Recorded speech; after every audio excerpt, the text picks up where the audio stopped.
आज हम आपको इस वीडियो में बताएंगे प्रश्नावली 9.1 का क्वेश्चन नंबर 13। क्वेश्चन 13 है, समुद्र तल से 75 मीटर ऊंची लाइट हाउस के शिखर से देखने पर दो समुद्री जहाज़ों के अवनमन कोण 30 डिग्री और 45 डिग्री हैं। यदि लाइट हाउस के एक ही ओर एक जहाज दूसरे जहाज के ठीक पीछे हो तो दो जहाज़ों के बीच की दूरी ज्ञात कीजिए। यानी यहाँ पे पूछा गया है कि जो दो जहाज हैं उन दो जहाज़ों के बीच की दूरी कितनी है। तो यहाँ पे दिया हुआ है लाइट हाउस, ये CD क्या है, लाइट हाउस है, D पे लाइट लगा हुआ है। यहाँ से अगर हम दो समुद्री जहाज़ों को देखेंगे तो हमने मान लिया कि जो दो समुद्री जहाज हैं A तथा B पोजीशन पर हैं और इनके जो अवनमन कोण हैं वो है 30 डिग्री और 45 डिग्री। अवनमन कोण यहाँ पे ODA ये बराबर होगा किसके, DAC के। क्यों, एकांतर कोण के कारण से। तो अगर ये 30 डिग्री है तो ये हमारा कितना हो जाएगा, ये भी 30 हो जाएगा।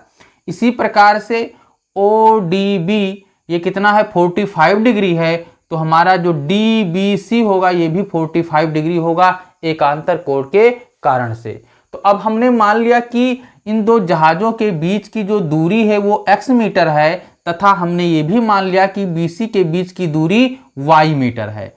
और यहाँ पे इन्होंने क्वेश्चन में दे रखा है जो CD का मान है वो 75 मीटर है। तो अब हम बात करेंगे समकोण त्रिभुज ACD, यानी समकोण त्रिभुज हम लेंगे ACD में। समकोण त्रिभुज हम ले रहे हैं ACD में। यानी अगर समकोण त्रिभुज ACD लेंगे तो अब यहाँ पे चूंकि 30 डिग्री दिया हुआ है तो हम लेंगे tan 30 डिग्री। tan 30 डिग्री इज इक्वल टू, हम जानते हैं कि tan थीटा बराबर होता है लंब बटा आधार।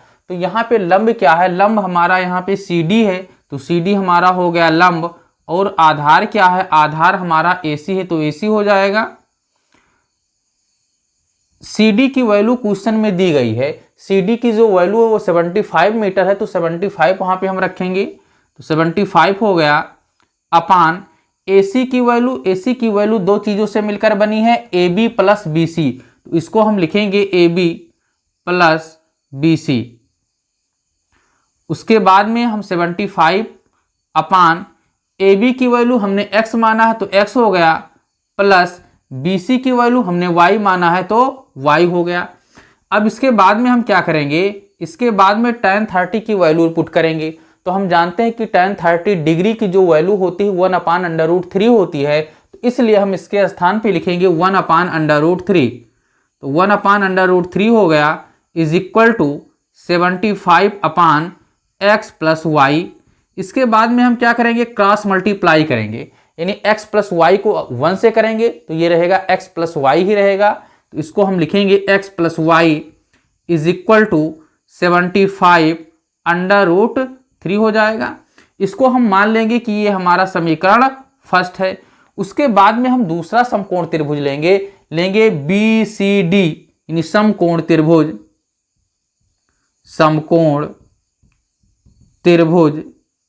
BCD में। तो अब यहाँ पे एंगल कितना दिया हुआ है, यहाँ पे एंगल 45 डिग्री दिया हुआ है तो इसलिए हम लिखेंगे tan 45 डिग्री। tan 45 डिग्री इज इक्वल टू, हम जानते हैं कि tan थीटा बराबर होता है लंब बटा आधार। तो यहाँ पे लंब क्या है, लंब यहाँ पे CD है तो CD हमारा हो जाएगा, और उसके बाद में आधार क्या है, आधार हमारा BC है तो BC हो जाएगा। CD की वैल्यू क्या है, CD की वैल्यू 75 है तो 75 हो गया अपान BC की वैल्यू क्या है, BC की वैल्यू यहाँ पे y है तो y हो जाएगा, हम यहाँ पे y पुट कर देंगे। अब हम जानते हैं कि tan 45 डिग्री की जो वैल्यू होती है 1 होती है, इसलिए हम tan 45 डिग्री के स्थान पे हम लिखेंगे 1। ये यहाँ पे हम लिखने जा रहे हैं 1, तो 1 इज इक्वल टू हो जाएगा 75 अपान y। क्रॉस मल्टीप्लाई करेंगे तो y को अगर 1 से करेंगे तो y आएगा, तो y is equal to 75 metre. यानी y का मान क्या आया है 75 मीटर। इसको मान लेंगे ये समीकरण सेकंड है। अब हम समीकरण सेकंड से y का मान समीकरण फर्स्ट में रखेंगे। समीकरण सेकंड से y का मान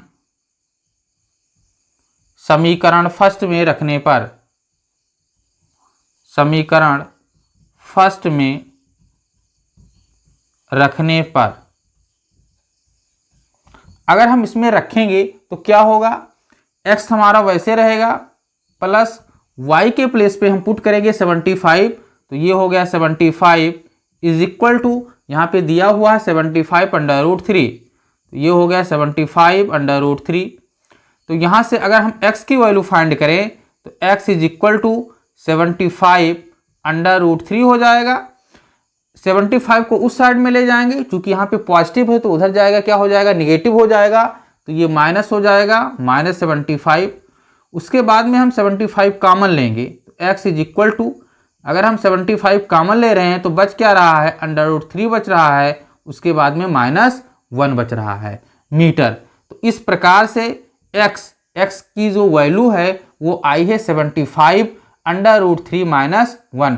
और हमने इसको माना भी था कि दो जहाजों के बीच की दूरी क्या है, x है, और x की जो वैल्यू आई है वो 75 अंडर रूट 3 -1 मीटर। अतः दोनों जहाजों के बीच की दूरी, अतः दोनों जहाजों के बीच की दूरी 75 अंडर रूट 3 -1 मीटर